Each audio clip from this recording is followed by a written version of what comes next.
So guys, next question says the equation a square plus b square x square minus 2b a plus cx plus b square plus c square is equal to 0 has equal roots, right? So which one of the following is correct about a, b and c? They are in AP, GP, HP. So we have to find a relation between the coefficients a, b and c. अब let's see, because both roots are equal guys, है ना? तो दोनों roots अगर equal है तो let us assume both roots to be alpha. ठीक है, दोनों रूट्स हम क्या मान लेते हैं, अल्फा अल्फा. तो सम ऑफ द रूट्स मेरा हो जाएगा कितना, 2 alpha, right? And sum of the root is minus b upon a, तो ये प्लस हो जाएगा minus minus 2b into a plus c over a square plus b square, right? तो 2 से 2 कैंसिल हो जाएगा, तो this is alpha. Now product of the root will be alpha into alpha, तो इट इज अल्फा स्क्वायर. अब alpha square will be c by a, that is b square plus c square over a square plus b square हो जाएगा, right? Now let's substitute alpha. Alpha को अगर हम यहाँ alpha की value हम ये रख लेते हैं यहाँ पे, दिस इक्वेशन विल बिकम, ऊपर आ जाएगा b square a plus c whole square and in the denominator I have a square plus b square का whole square, a square plus b square का whole square. All I did is कि alpha की जगह ये value हमने यहाँ पे रख दिया, is equals to b square plus c square over a square plus b square. Okay, so one of the a square b square will be cancelled. Now I have b square. इसको open कर लेते हैं, तो I have a square plus 2ac plus c square, right?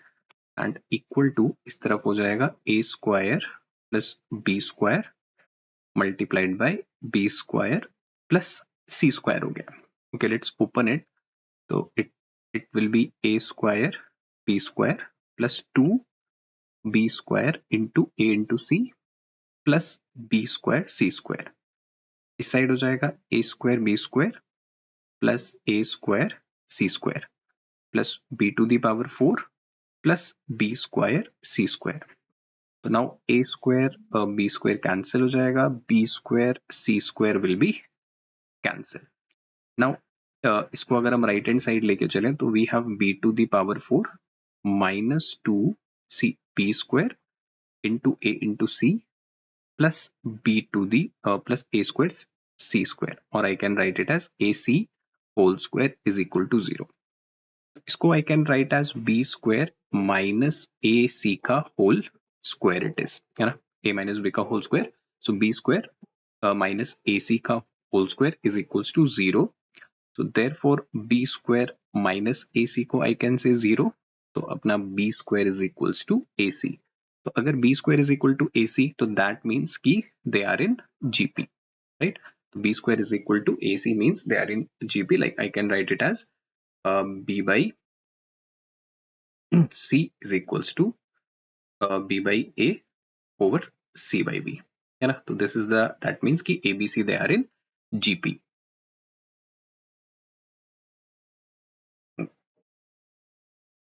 Guys अगला problem कहता है कि a school committee consists of 5 male and 5 female teachers. If the number of different 5-person committee containing k male and 5 minus k female is 100, तो what is the value of k? ठीक है, तो we get to know कि एक school committee है जिसमें 5 mail हैं and there are 5 female teachers. अब number of different 5-person committee, 5-person committee containing, उसमें के मेल होने चाहिए एंड रिमेनिंग 5 माइनस के उसमें क्या होनी चाहिए, फीमेल होनी चाहिए. तो वो 100 है अगर, तो what is the value of के? तो लेट्स से कि 5 मेल है हमारे पास, आउट ऑफ दोज 5 मेल हम के मेल कितने तरीकों से सिलेक्ट कर सकते हैं, 5c के. अब हमें चाहिए 5 माइनस के फीमेल, तो ऑब्वियसली फीमेल भी 5 है, वो उन्हीं में से सिलेक्ट होंगी and this is equals to, ये अपना क्या आना चाहिए, इट इज इक्वल टू 100.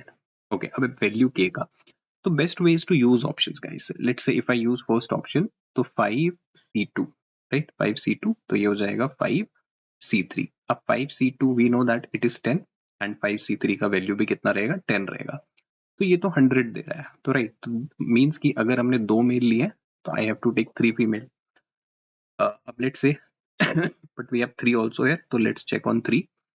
तो 5C3 तो फीमेल हो जाएंगी 5C2, तो ये वैल्यू भी ऑब्वियसली 100 ही आने वाला है, राइट? तो number of male they can be either 2 और 3, तो ऑप्शन सी के साथ मुझे जाना पड़ेगा, आइदर 2 और 3. तो वैल्यू ऑफ के आइदर 2 और 3 पे the condition is getting satisfied. Guys, next is a train starts from Delhi at 6 a.m. ठीक है, and reaches Jaipur at 10 a.m. The other train starts from Jaipur at 8 a.m. and reaches Delhi at 11:30 a.m. So at what time did the two trains cross each other? Let's visualize the situation. Let's say there is a train that started from Delhi at 6 a.m. ठीक है, ये 6 a.m. पे दिल्ली से start करती है and ये जयपुर पहुंच जाती है 10 a.m. पे, right? 6 a.m. to 10 a.m. Delhi से चल के जयपुर पहुंच जाती है. Then there is another train जो जयपुर से स्टार्ट होती है एट 8 a.m. 8 a.m. पे ये ट्रेन जयपुर से स्टार्ट होती है और ये दिल्ली पहुंचती है 11:30 a.m. पे. It reached Delhi at 11:30 a.m. तो क्वेश्चन है कि ये दोनों ट्रेन बीच में एक दूसरे को कितने बजे क्रॉस करने वाली है, right? At what time will the two trains cross each other in between? So first of all, let's see this train completes the whole journey in 4 hours. ठीक है, जो ट्रेन दिल्ली से चलती है वो अपनी जर्नी 4 आवर्स में कंप्लीट कर लेती है. अब ये जो ट्रेन है सेकंड जो कि 8 AM पे चलती है, ठीक है, तो it completes it's journey in 3.5 hours और आई कैन से 7/2 आवर्स, है ना? 8 2 10 11, तो 3.5 आवर्स यानी 7/2 आवर्स में it completes it's journey. Now what I do कि जो जर्नी है हमारी इसकी 4 आवर्स में कंप्लीट होती है, इसकी 7/2 आवर्स में कंप्लीट होती है, तो we will take LCM of 4 and 7/2 as the distance. So LCM will be 28. So let us assume the distance is suppose between Delhi to Jaipur is suppose 28 kilometers. Right? Why I take 28? Because LCM of 4 and 7/2 दोनों का एक common multiple ले लेते हैं to be total distance. तो अगर distance 28 kilometers है तो इस ट्रेन की speed will be 7 kilometers per hour because 4 hours में इसने 28 kilometers ट्रेवल किया है. एंड सेकेंड ट्रेन की स्पीड कितनी होगी? 28 किलोमीटर्स 7/2 तो 8 किलोमीटर्स पर आवर, राइट? तो इसकी स्पीड कितनी हो गई? 8 किलोमीटर्स पर आवर. चलो नाउ एक चीज क्या है कि ये ट्रेन तो चली है सुबह 6 बजे बट ये ट्रेन चलेगी सुबह 8 बजे. तो दैट मीन्स बिटवीन 6 to 8 ये जो ट्रेन दिल्ली से चली है इसका डिस्टेंस देख लेते हैं कि एट 8 o'clock ये कितना आगे आ जाएगी. दैट मीन्स 2 आवर में 7 की स्पीड से कितना डिस्टेंस कवर हो जाएगा? 14 किलोमीटर्स, राइट? तो 14 किलोमीटर्स इसने 8 बजे तक कवर कर लिया है. Now at 8 o'clock both the trains are moving and the distance between the two train is now 14 kilometres and obviously इसी गैप में ये दोनों कहीं पे मिलेंगे. This distance of 14 kilometer it will be traveled at relative speed. तो relative speed इनकी कितनी हो जाएगी? 15. So 14 by 15 hours or change it into minutes. What I'll get? 14 into 4, 56 minutes और लगेंगे इनको मिलने में. तो 56 minute means 8 o'clock is already there. तो 8:56 पे at 8:56 a.m. the two trains will cross each other at 8:56 a.m. So that is option number A. Exactly at 8:56 a.m. पे आप क्या देखोगे? दोनों ट्रेन एक दूसरे को मिल जाएंगी, right? So this should be the standard process to solve this problem, क्योंकि अपने पास सिर्फ जर्नी का टाइम है, ठीक है? दोनों की ट्रेन का डिपार्चर टाइम है, अराइवल टाइम है, तो उस टाइम का जो जर्नी का टाइम है उसका कॉमन मल्टीपल आप डिस्टेंस ले लोगे, ठीक है? 28 लिया, you can take 56, any common multiple, then उसके रिस्पेक्ट में स्पीड आ जाएगा and then we will apply the concept of relative speed. तो रिलेटिव स्पीड यहाँ पे 8 बजे के बाद से काम करना स्टार्ट करेगा बिकॉज जो दूसरी ट्रेन है वो 8 बजे चलना स्टार्ट हुई है, राइट? तो exactly at 8:56 a.m. The two trains will cross each other.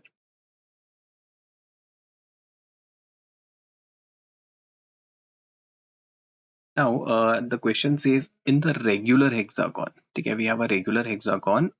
What is the ratio of the area of the smaller circle to the to that of the bigger circle, right? तो ये regular hexagon अपने को दिख रहा है.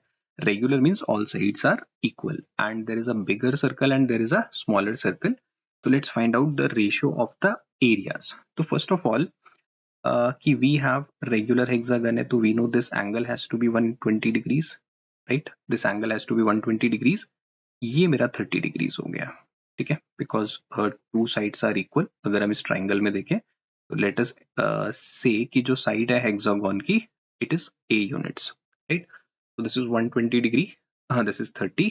तो ये जो side है, let us find out the length of this side. इस side को हम बोलते हैं suppose it is b, right? It is b.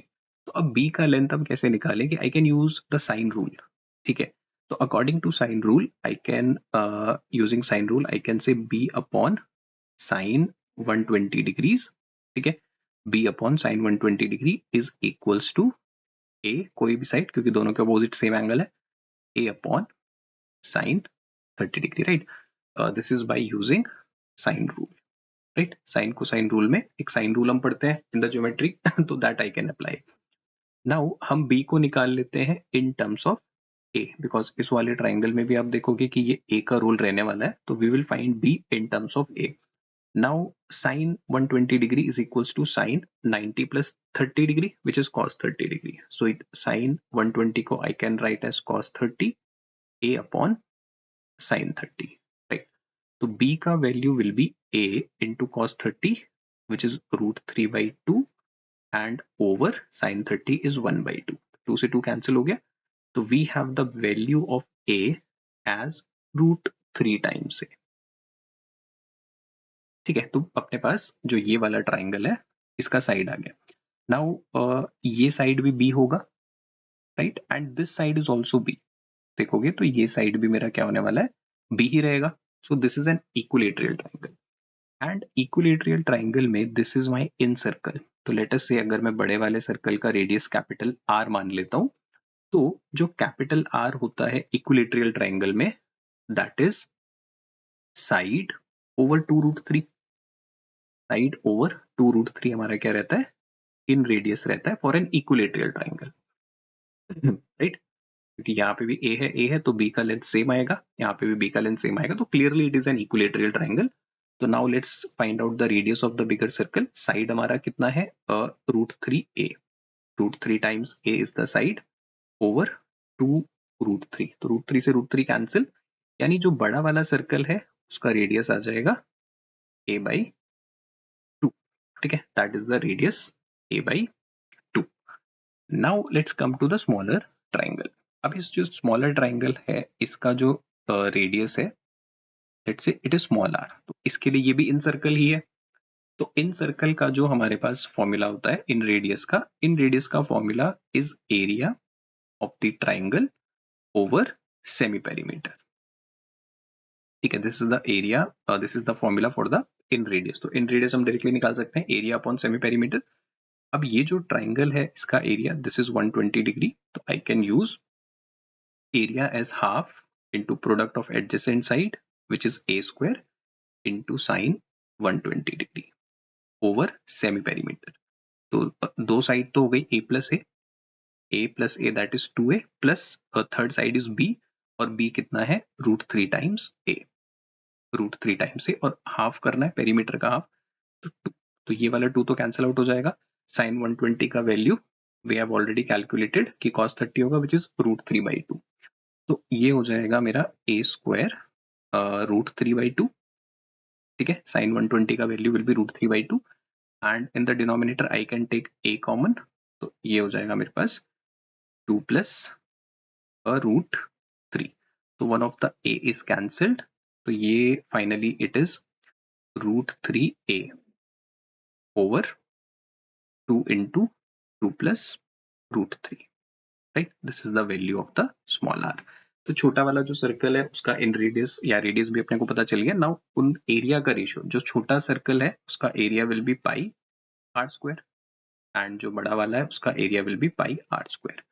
पाई से पाई का रूल खत्म, लेट्स डू आर स्क्वायर. इसका स्क्वायर करेंगे तो √3 तो 3 हो जाएगा, 3a² and in the denominator I have 4 और ये हो जाएगा 4 प्लस 3 प्लस 2 सॉरी 4√3। ठीक है, इसका होल स्क्वायर करेंगे। रेशियो कैपिटल आर तो कितना निकला था अपना a/2, तो दैट इज a² 4। तो a² कैंसिल एंड 4 से 4 कैंसिल, तो फाइनली ये हो जाएगा 3 रेशियो या 3/4 प्लस 3 विच इज 7, तो 7 प्लस 4√3। तो finally this has to be the ratio of their areas and that is my option number D. तो 3:7 plus 4√3, right? तो काफी इंटरेस्टिंग क्वेश्चन था। You have to apply the concept of, आप देखोगे sine rule लगा है, इन centre की properties लगी है, right? In radius in centre वाली प्रॉपर्टीज हमने यूज की है, एरिया ऑफ द ट्राइंगल लगा है। तो these type of the questions are quite expected कि जहां पर मल्टीपल एंगल से आपको प्रॉब्लम सॉल्व करना रहता है। Now, guys, let's see here. I have a question. If A is this is a matrix 1 2 0 3 is a 2 by 2 matrix and f of x is x square minus x plus 2 is a polynomial. तो अपने को value बताना है f of a का, right? तो देखो जब आप यहाँ पे f of a रखोगे तो you will get a square. तो अपने को पहले a square कैलकुलेट कर लेना है। How I do that? 1 0 2 3 into 1 0 2 3। ठीक है, तो इसको सिंप्लीफाई करने पे I will be getting the value of a and ये मेरा आएगा कितना 1809। ठीक है, this will come out. Now we are looking for f of a. तो f of a is simply a square minus a plus 2। ठीक है, अब a square I have already calculated 1809 minus a हम यहाँ पे देख रहे हैं तो ए का value is 1 2 0 and 3 and here 2i, तो plus 2i will be 2002, ये हो जाएगा। ठीक है, नाउ बस इसको सिंप्लीफाई कर लेना है। तो finally I have 1 minus 1 plus 2, right? तो 1 minus 1 plus 2 it will be 8 minus 2 plus 0, 0 plus 0 plus 0 it will be 9, sorry ये minus होगा 9 minus 3 plus 2 it is, right? तो let's see क्या बनता है अपने पास। it is 2 is 0, then I have 6 here and 8, 0 2 6 8 has to be the correct answer, option B. Now boys, here we have find the value of x बताना है, that is satisfying this equation. Okay, तो first of all एक चीज अपने को देखना है कि सिंस बेस जो है अपना x square plus 6x plus 8 should be greater than 0, right? तो whenever there is a log तो do not forget to check the conditions. आप डायरेक्टली इसको सॉल्व करना नहीं स्टार्ट करोगे, check that x square plus 6x plus 8 क्योंकि base है तो it has to be greater than 0। In fact ये वाला जो है it should also be greater than 0। Okay, तो यहाँ पर अगर हम देखते हैं तो सम आना चाहिए 6, प्रोडक्ट आना चाहिए 8, तो 4 into, राइट? तो ये x plus 4 and x plus 2, x plus 2 should be greater than 0। तो लेट्स सी, अगर हम क्रिटिकल पॉइंट्स देखते हैं -4 एंड -2। ठीक है, तो we have -infinity to -4 union -2 to infinity, right? Because इस जोन में और इस जोन में ही क्या रहेगा, the value will be positive. Let's check 2x square plus 2x plus 3 is greater than 0। अब यहाँ पे 3 2s are 6 बट 2 डायरेक्टली नहीं आ रहा है, let's do one thing, divide by 2, तो I will get x square plus x plus 3 by 2। Now let's change it into the whole square. अगर इसको बनाना है तो x square plus x plus 1/2, और आई कैन से 1/2 का square, या आपको directly 1/4 minus 1/4 plus 3/2 plus 1/4 minus 1/4 किया हमने, तो ये वाला पोर्शन मेरा हो जाएगा x प्लस 1/4 का होल स्क्वायर. राइट, ये जो इतना पोर्शन है this will be x plus 1/4 का होल स्क्वायर. एंड ये आ जाएगा हमारे पास, here I will be having, ये हो जाएगा 3/2 माइनस 1/4, तो ये प्लस नीचे आ जाएगा अपना 4, 6 माइनस 1 तो 5/4 greater than 0. Now see guys, यहाँ पे we don't have to worry about the range, क्योंकि x प्लस 1/4 होल स्क्वायर, ठीक है, होल स्क्वायर है तो it is always going to be positive, तो डजेंट मैटर. तो इसका मतलब जो x का रेंज है वो हमारा यहाँ पे होना चाहिए. ठीक है, now we can start simplifying this, कि अगर ये हमारा बेस है, ये हमारा पावर है, राइट, तो this will become 1. I can write it as log base 2x square plus 2x plus 3, and यहाँ पे x square minus 2x is equals to 1. Right, तो इसकी पावर, दिस होल की पावर अगर 0 है तो any number raise to power 0 will be 1, तो इसको हम डायरेक्टली 1 लिख सकते हैं. Now again this is the base, this is the power, so we can write x square minus 2x is equals to 2x square plus 2x plus 3. right, this is base, this is power, तो हमने इसको exponent form में लिख दिया. 2x square plus 2x plus 3 की power 1 है तो that is 2x square plus 2x plus 3.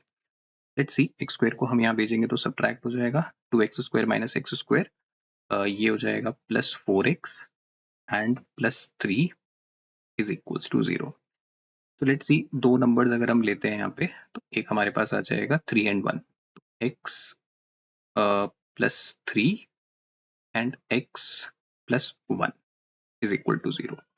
So now either I have x is equal to minus 3 or x is equals to minus 1. x is equal to minus 3 or x is equal to minus 1.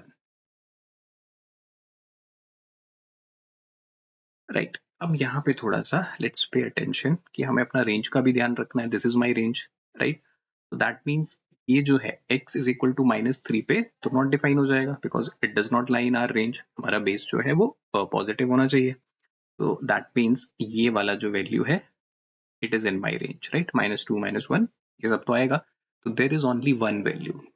Do not say 2, there is only one value, which is x is equal to -1, that will satisfy this condition. Otherwise, a train after traveling 150 km has to proceed with 3/5 of its former speed due to dense fog and arrives at its destination 8 hours late. Had the speed reduced 360 kilometers further, it would have reached the destination 4 hours late. So what is the total distance traveled by the train? तो train ने total कितना distance travel किया होगा, that we have to figure out. तो let's visualise the situation कि यहाँ से train चलती है, ठीक है, एंड लेट अस से ट्रेन को सपोज यहाँ पहुंचना है. राइट, अब होता क्या है कि ट्रेन 150 किलोमीटर्स तो अपना नॉर्मल स्पीड से आता है, ठीक है. The train after travelling 150 kilometre, after 150 kilometer it has to reduce its speeds to cover the further distance.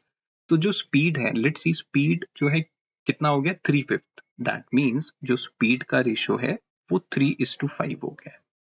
That means अगर ओरिजिनली द स्पीड इज 5 तो now the speed has reduced to 3 units. तो एक चीज देखो, अगर suppose there was no change in speed तो distance तो same ही ट्रेवल करना पड़ता है ट्रेन को. इफ द ट्रेन, अगर ट्रेन को अपनी स्पीड नहीं रिड्यूस करनी पड़ती तो it has to travel the same distance. Right, now but because of the fog it has to cover the same distance, the remaining distance at speed of 3. तो जो time लगेगा that has to be in the ratio 5:3, है ना. ये हम conclude कर सकते हैं कि जो डिस्टेंस के जिस डिस्टेंस में, क्योंकि distance from this point to this point is fixed, right, अगर फॉग नहीं होता तो भी यही डिस्टेंस कवर होता, and due to the fog भी यही डिस्टेंस कवर करना है. तो अगर इस डिस्टेंस में स्पीड हमारी 3:5 में चेंज हो रही है तो फिर इस डिस्टेंस में जो टाइम है particularly from this point to this point वो किस रेशो में चेंज होगा, 5:3. तो दैट मीन्स अगर इनिशियली 3 यूनिट टाइम लगता तो नाउ 5 यूनिट टाइम लगेगा। तो अब यहाँ पे देखना है कि कितना डिले हुआ है। अगर देर इज नो फॉग तो ट्रेन 3 यूनिट टाइम में पहुंचती, but due to fog 5 unit time, तो 2 unit late. This 2 unit is actually given to me as 8 hours, right? तो 1 इज इक्विवेलेंट टू 4 आवर्स। तो इट मीन्स कि एट नॉर्मल स्पीड ट्रेन को कितना टाइम लगता वो डिस्टेंस कवर करने में? 4 आवर्स, 12 आवर्स सॉरी। तो ये जो डिस्टेंस है, this distance without any fog would have been travelled at 12, मतलब नॉर्मल स्पीड से इसको कवर करने में 12 आवर्स लगता है।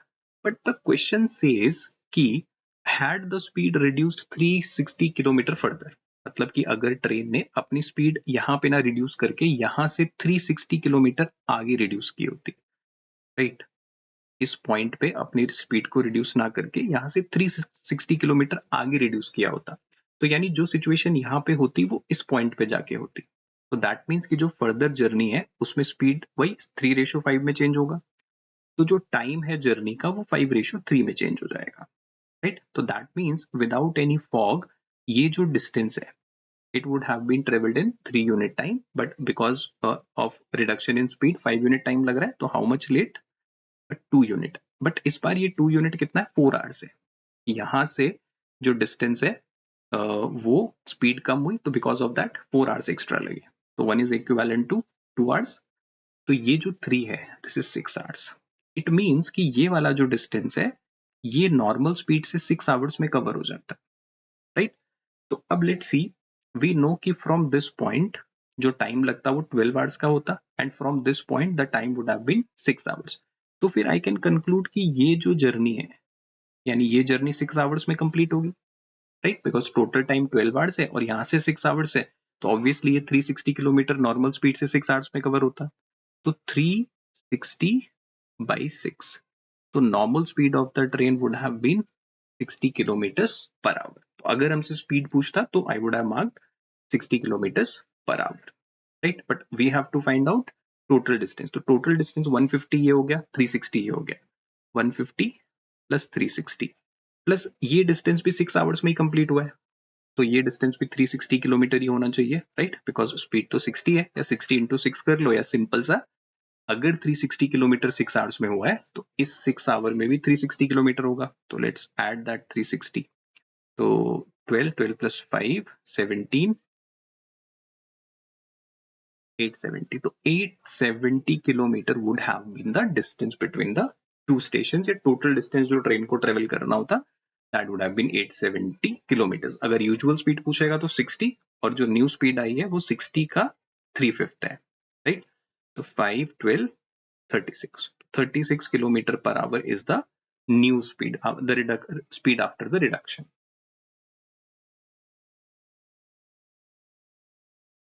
Guys, next question कह रहा है कि what is the ratio of coefficient of x to the power 15 to the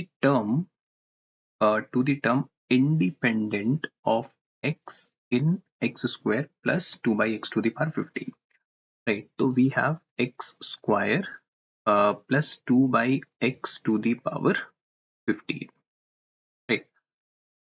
तो since we want the term, हमें वो टर्म चाहिए जो क्या हो, इंडिपेंडेंट ऑफ एक्स हो। तो लेट्स एज्यूम कि 15, ठीक है, सी आर, तो एक्स स्क्वायर की पावर पे कितना आ जाएगा, 15 माइनस आर आ जाएगा, right? And 2 by x to the power r. Now let's simplify this. तो यहां से we have to find out the r for which अपना एक्स कोफिशिएंट, एक्स जो है वो इंडिपेंडेंट, इक्वेशन जो है इंडिपेंडेंट ऑफ एक्स हो जाए। तो ये हो जाएगा एक्स 30 माइनस 2r, एंड इसको अपन लिख सकते हैं 2 to the power r into x to the power minus r। So ये हो जाएगा 15 r, एंड ये हो जाएगा एक्स 30 माइनस 2r, और ये इसमें ऐड हो जाएगा, तो ये हो जाएगा 30 minus 3r into 2 to the power r। Okay, now we want the term which is independent of x. हमें रेशियो किसका चाहिए? एक तो कोफिशिएंट चाहिए x टू द पावर 15 का coefficient to the term independent of x, जो term जिसमें x ना हो. तो बेसिकली व्हाट आई वांट कि जब ये मेरा क्या हो जाए, 0 हो जाए, तो basically I have to focus on this कि 30 माइनस 3r, है ना, ये बनेगा हमारे पास. इट हैज टू बी 0 ना, क्योंकि जब ये वाला टर्म 30 माइनस 3r 0 के बराबर हो जाएगा तभी x 0 हो जाएगा, तो it will become independent of x. I can say कि 3r का वैल्यू इज 30, तो r इज इक्वल्स टू 10. ठीक है, तो at r is equal to 10 हमें क्या मिलेगा? जो टर्म मिलेगी that will be 15 c 10, x तो 0 हो गया, x टू द पावर 0 1 हो जाएगा, 2 टू द पावर 10. ठीक है, तो this is the term which is independent of x. अब हमें देखना है x 15 का कोफिशिएंट. राइट, तो फॉर दैट अपने को क्या चाहिए? यहाँ पे 15 चाहिए, तो दैट मीन्स 30 माइनस 3r कितना आना चाहिए? 15 आ जाना चाहिए. तो 3r इज इक्वल्स टू 15, तो r इज इक्वल्स टू 5. ठीक है, तो वहां से हमारे पास क्या आ गया? r is equals to 5. तो लेट्स सॉल्व इट फर्दर. तो ये हमारा हो जाएगा 15 c5 and 2 to the power 5, और साथ में x टू दी पावर 15 रहेगा, तो दिस इज द कोफिशिएंट. ठीक है, this is the coefficient of x to the power 15 का कोफिशिएंट है. तो we need the ratio, we find the ratio of the coefficient, मतलब ये अपने को चाहिए. Let's take this 15 c5 into 2 to the power 5 over ये 15 c10 2 to the power 10. Right, now all I have to do is solve this. ठीक है, तो इसको let's how I can solve it. 15 c5 means it is 15 factorial over n minus r factorial, which is 10 factorial 5 factorial. ठीक है, 2/5 इसको अगर हम side में लिख लें तो ये 1/2/5 रहेगा. एंड यहाँ पे बेसिकली आप ये देखो कि 15c5 is equals to 15c10 ही तो होगा ना. 15c5 is equal to basically 15c10 होगा, और even if you want to solve it तो भी आपको ये 1 ही मिलने वाला है. तो this is 15 factorial 5 factorial 10 factorial. Right, so this part is 1, so it is 1 by 2 to the power 5, which is 1 by 32. So required ratio will be 1 is to 32. So 1 is to 32 is the ratio of the coefficient of x to the power 15 to the term which is independent of x in this expansion.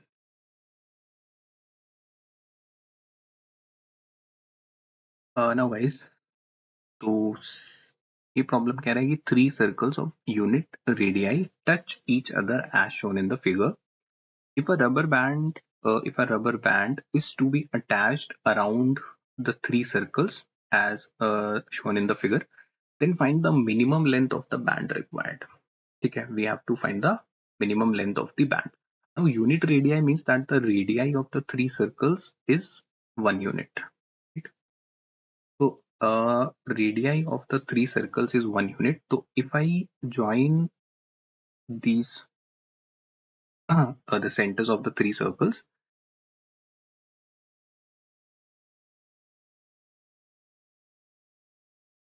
so this distance is actually 2 unit, right? 1 unit and 1 unit. So 2 unit it is, right? 2 unit, 2 unit, 2 unit. अब see, if I join जो यहाँ पे ये exactly as a tangent जहाँ पे ये touch करेगा, और यहाँ से भी if I connect it, तो it act as a यहाँ पे tangent का काम करेगा. तो clearly ये वाला जो length है यहाँ तक का, this is 2 unit. Right, because parallel to this ये यहाँ पे क्योंकि टेंजेंट है तो नॉर्मल रहेगा, we can assume it to be a rectangle, तो ये साइड अगर 2 यूनिट है तो ये भी 2 यूनिट, तो यहाँ से यहाँ तक जो रबर का लेंथ रहेगा this is 2 unit. Same situation यहाँ पे भी अराइज होगा, ठीक है, it is also 2 units, and same situation यहाँ पे भी अराइज होगा, इट इज ऑल्सो 2 यूनिट। तो 2 प्लस 2 प्लस 2 6, तो क्लियरली ये दिख रहा है कि 6 यूनिट तो बनेगा ही बनेगा। Now how to find this portion, ठीक है, now the game is to find this, जो लेंथ रबर बैंड की यहाँ पे आ रही है। अब सी क्लियरली ये भी रेडियस है तो 1 यूनिट 1 यूनिट, राइट। अब यहाँ पे ये जो सेंटर पे ये तो 60 डिग्री हो गया, reason being they are equilateral triangle ये बन रहा है। When I join the centres of the 3 circles तो I will be getting equilateral triangle. फिर ये 90 है, ठीक है, ये 90 है बिकॉज ये परपेंडिकुलर होता है यहाँ पे, तो 90 90, तो 90 90 180। अब ये हो गया 60 हमारे पास, तो it has to be 120 degree. तो 120 यहाँ पे होगा, 120 यहाँ पे होगा, 120 यहाँ पे होगा। तो all I have to do, इसकी एक जो ये आर्क है इसकी लेंथ हम निकाल के उसको 3 टाइम्स कर लेंगे। तो length of the arc is theta by 360, so 120 by 360 into 2 pi r. Now r is 1 here, so 1 by 3, 2 pi 1, and since I have 3 arcs, to multiply it with 3, so it comes out to be 2 pi. So it is 6 plus 2 pi. It is 6 plus 2 pi, or if I take 2 common, so 3 plus pi. 2 into 3 plus pi, that is the first option here. Right, तो अब इसमें 3 circles हैं, there can be 5 circles, इससे बड़ा भी हो सकता है figure, the process will be same, right. Join the centres of the 3 circles, तो you will get an equilateral triangle. तो ऑब्वियसली रेडियस जो लेंथ ये हमारा क्या है, रेडियस 1 यूनिट था, तो ये पूरा length is 2 unit, same 2 2 and 2 6, और फिर ये जो 3 आर्क्स हमारे पास बनेगा, we'll figure out the length of the arc. Answer is 2 into 3 plus 5. Now guys, a father left a will of 2,21,000 to be divided between his two sons aged 10 years and 12 years, such that they may get equal amount when each of them attains the age of 18 years. ठीक है, currently one of them is 10 years old, one of them is 12 years old, and this 2,21,000 is to be divided them in such a way that कि जब वो दोनों 18 years के हो जाएं, right, so they get equal amount, right, both of them get equal amount of money when they become 18 years of age. So if the money is reckoned at 10% per annum compound interest, ठीक है, इस पैसे को हमने कहीं पे invest कर दिया 10% per annum compound interest पे, so we have to find the difference between the amount divided between the two at the time of the will, यानी will के टाइम पे दोनों में जो अमाउंट डिस्ट्रीब्यूट किया, दोनों के लिए जो अमाउंट इन्वेस्ट किया होगा, प्रिंसिपल का डिफरेंस कितना होगा। ओके, तो लेट अस अज्यूम कि दो सन है ए और बी, ठीक है, तो ए को जो अमाउंट इन्वेस्ट किया उसके लिए let to be P A, और बी के लिए जो अमाउंट इन्वेस्ट किया let it be P B. तो अब ए जो है वो 10 years ओल्ड है, तो उसका जो पैसा है वो कितने साल के लिए इन्वेस्ट होने वाला है, फॉर 8 years। तो उसका जो इंटरेस्ट जो अमाउंट उसको फाइनली मिलेगा 1 प्लस 10/100 टू द पावर 8, है ना, 8 साल के लिए इन्वेस्ट होगा, तो जो अमाउंट ए को मिलेगा after 8 years that would be this, and B का जो अमाउंट है, बी का पैसा जो होगा, बी का share that will be invested for 6 years only ना, क्योंकि वो 12 years ओल्ड का है, उसका share will be invested for 6 years। Let's see, अगर हम इसको देखें यहाँ पे, तो P A it is 11/10 to the power 8, and P B 11/10 to the power 6। अब दोनों का शेयर इज इक्वल ना, दोनों का जो अमाउंट है फाइनल दैट इज इक्वल, यानी हमें ये पता है कि जो अमाउंट ए को मिलेगा और जो अमाउंट बी को मिलेगा at the end of when they get 18 years वो इक्वल है। तो ए का जो अमाउंट है that is P A 11/10 to the power 8 is equals to P B 11/10 to the power 6, right. अब P A को इस तरफ ले जा लेते हैं, तो P B over P A, P B over P A को I can write 11/10 to the power 8 over 11/10 to the power 6, and इसको we can write as 11 by 10 to the power 8 minus 6. ठीक है, बेस सेम है तो power will get subtracted, तो जो P B और P A दोनों के अमाउंट का रेशियो होगा that is 11 by 10 square, right, और 121 by 100, राइट. तो पैसा जो डिस्ट्रीब्यूट होगा that would be in this ratio. According to this इन दोनों के पास मिला के कितना अमाउंट आ रहा है, 2 to 1, 100, 200, 221. अब that 221 is equivalent to 221000. 1 is equivalent to 1000. So we have to find out जो difference उनके अमाउंट का है at the time of their will, वो कितना है, 100 minus 121, 21. So that means the difference between the amount invested in their names is of 21,000, right? So this is our 20th question. 20th question, we have 21,000 is the difference जो अपने को चाहिए. ठीक है, इसको जो पैसा मिला होगा 121 into 1000, 121,000, और इसके लिए जो पैसा इन्वेस्ट किया होगा 0, 0, right? So 1,21,000.